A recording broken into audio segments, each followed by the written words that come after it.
On November 18th, 1892, Clara Barton was to attend a banquet at the Willard Hotel in Washington, D.C. That afternoon, she was told General Dudley would be giving a toast to the women who had served in the Civil War.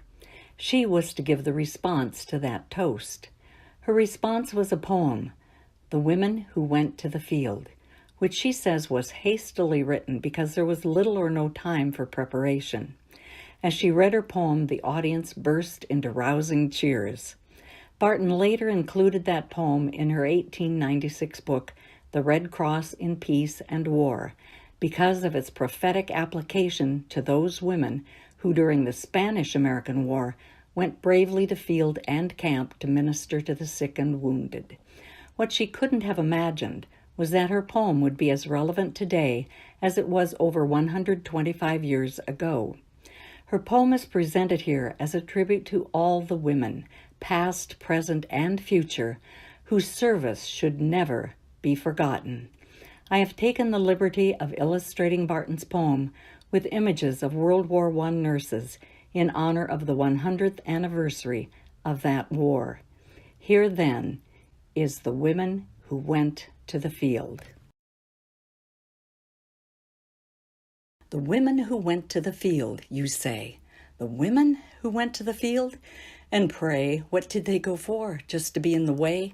They'd not know the difference betwixt work and play, and what did they know about war, anyway? What could they do? Of what use could they be? They would scream at the sight of a gun, don't you see? Just fancy them round where the bugle notes play, and the long roll is bidding us on to the fray. Imagine their skirts among artillery wheels, and watch for their flutter as they flee across the fields. When the charge is rammed home and the fire belches hot, they will never wait for the answering shot. They would faint at the first drop of blood in their sight. What fun for us, boys, ere we enter the fight.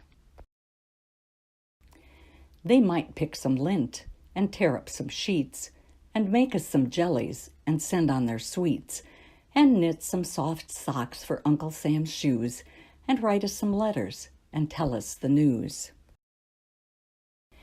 And thus it was settled, by common consent, that husbands or brothers or whoever went, that the place for the women was in their own homes, there to patiently wait until victory comes.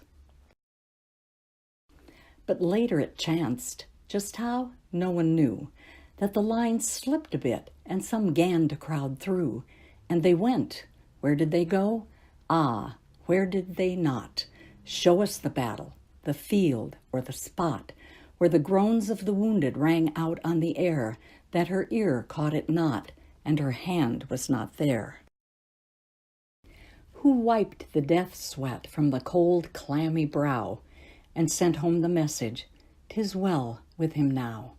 Who watched in the tents whilst the fever fires burned, and the pain-tossing limbs in agony turned, and wet the parched tongue, calm delirium's strife, till the dying lips murmured, "My mother? My wife?" And who were they all? They were many, my men. Their records were kept by no tabular pen. They exist in traditions from father to son, who recalls, in dim memory, now here and there one. A few names were writ, and by chance live today, but's a perishing record fast fading away. Of those we recall, there are scarcely a score: Dix, Dame, Bickerdike, Edson Harvey, and more, Fales, Whittemire, Gilson, Stafford, and Lee, and poor Cutter, dead in the sands of the sea. And Frances D. Gage, our Aunt Fanny of old, whose voice rang for freedom when freedom was sold, and husband and Etheridge and Harland and Case, Livermore, Alcott, Hancock and Chase, and Turner and Hawley and Potter and Hall. Ah, the list grows apace as they come at the call. Did these women quail at the sight of a gun? Will some soldier tell us of one he saw run? Will he glance at the boats on the great western flood? At Pittsburgh and Shiloh, did they faint at the blood? And these were the women who went to the war, the women of question. What did they go for? Because in their hearts God had planted the seed of pity for woe and help for its need, they saw in high purpose a duty to do, and the armor of right broke the barriers through. Uninvited, unaided, unsanctioned ofttimes, with pass or without it, they pressed on the lines. They pressed, they implored, till they ran the lines through, and that was the running the men saw them do. 'Twas a hampered work, its worth largely lost. 'Twas hindrance and pain and effort and cost. But through these came knowledge.